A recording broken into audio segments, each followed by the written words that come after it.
Hey everybody, this video is going to go over the sample process analysis essay, Texas Chili. So we wrote a process analysis paragraph back in week 5, and so you're familiar with the fact that there are two different types of process analysis. There's the how-to and the how it works. So the how-to type of process analysis is it literally explaining a step-by-step process that your reader could then go out and duplicate. The how it works is when you're explaining really just literally how something works so that your reader simply understands.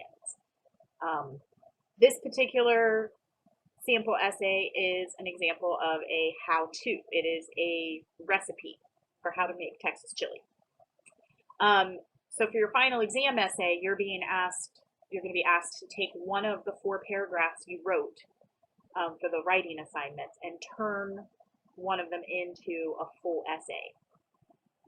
You may choose to do your process analysis paragraph. You may have really liked that one, and you might decide that that's the one that you want to turn into a full essay. Well, if that's the case, then you definitely want to pay attention to this video and then the other video on the other process analysis essay. So for this one, again, it's a step-by-step. It's a how-to process analysis, and it is about Texas chili. So I want to just quickly go through and hit the highlights of this essay so that you'll know kind of what you need to do if you are choosing to do the process analysis paragraph as an essay. So he draws our attention, grabs our attention right away. Some people identify Texas with cowboys, horses, oil, or even J.R. Ewing, the Dallas reference. But not me. I think of the great food of Texas, and that food is chili. A staple dish in my household, chili is a dish with a long history. From the pioneer days of the early West to today, chili remains a favorite among many in the West, but particularly in Texas. So we know, based on, he grabbed our attention with the references, cowboys, horses, oil, J.R. Ewing. He lets us know right after that this essay, the topic is chili, Texas chili. And then now, in the last couple sentences, he focuses the topic even more. My chili recipe, now we know it's chili recipe. It's not just about chili. It's a recipe for chili. My chili recipe is based on the contributions of friends, relatives, and hometown chili parlor. Prepared with its own special ingredients, my Texas chili will make your guests' eyes and mouth water and leave them with a satisfied appetite. That's a fantastic thesis statement to end that first paragraph. So you definitely, even though it's not going to sound quite the same as a thesis statement does for other types of essays, it is still a sentence at the end of the introductory paragraph that provides laser focus for the rest of the essay. We know without a shadow of a doubt that this essay is going to explain how to make his Texas chili. So the first body paragraph is the beginning of the process. First, you will need to get the equipment and ingredients you will need to make Texas chili. Great topic, sentence, and transition there. So the transition is just first because it is the first step. So there's not much else we can do with that transition. But it does let us know we are beginning the process. First, you will need to get the equipment and ingredients you will need to make Texas chili. So we know that this paragraph is going to explain the equipment and the ingredients. He starts off with the equipment, and then he gives us a really nice transition going into the ingredients, right? So he says, a lengthy but appetizing set of ingredients is also vital to this heavenly dish. And then he discusses all the ingredients you'll need to make it. And you'll also notice, as you're reading through that first step about the equipment and ingredients, he kind of gives some expert advice along the way. For instance, he doesn't just say 2 16-ounce cans of whole peeled tomatoes. He says 2 16-ounce cans of Del Monte whole peeled tomatoes. So he's given some expert advice there. So if you're doing a recipe and there's a particular brand of product that you prefer to use, tell your reader that, right? And then he ends that first paragraph. Now that the equipment and ingredients are clear, let's get started. Then he transitions. He gives us a really nice transitional topic sentence at the beginning of the next paragraph. When you have obtained all of the specified equipment and ingredients listed above, the next step is to prepare your ingredients. And then this paragraph is about preparing the ingredients. And again, if you read through, he kind of gives us some little tips and tricks and hints along the way, like if the beef is frozen, defrosted in the microwave for approximately 8 minutes. You know, plug the skillet in and turn the dial to 225 degrees. You are now ready to begin the actual cooking. And then he gives us another transitional topic sentence at the beginning of the next paragraph.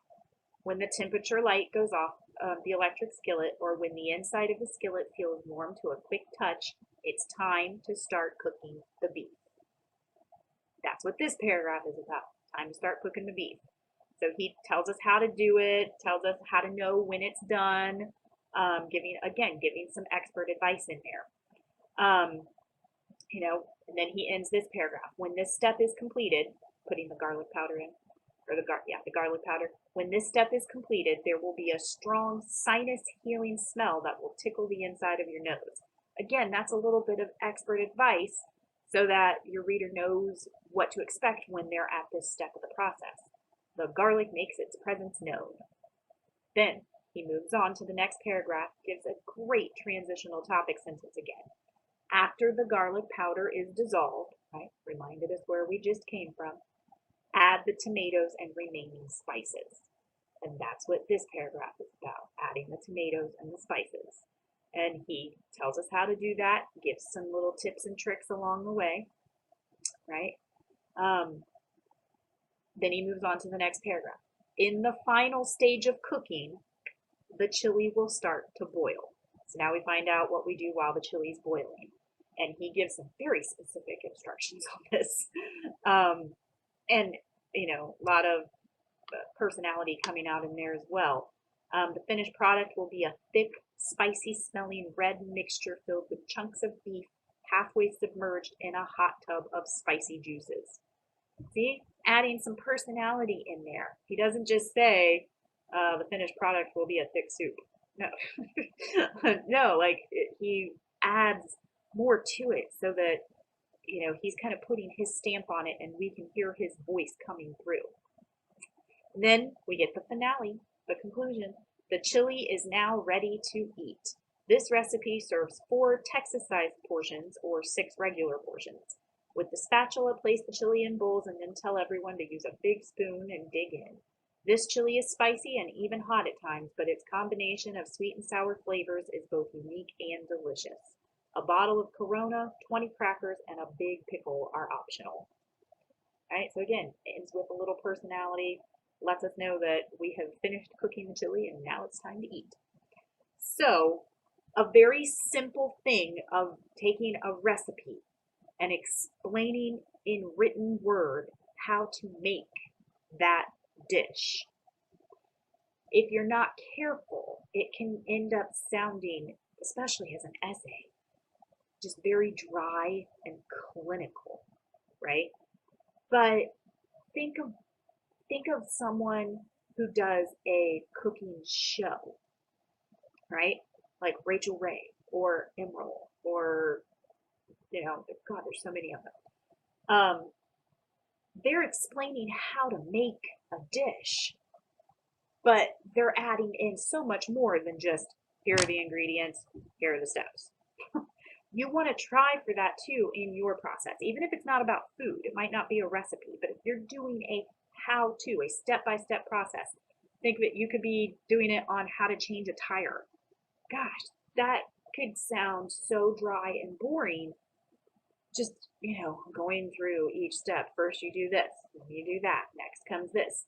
You want to engage your reader, and so you want to make them enjoy learning about the process. So if it's a step-by-step, a how-to process, you've got to add in some expert knowledge and some tips and tricks and hints for them and add in some personality, right?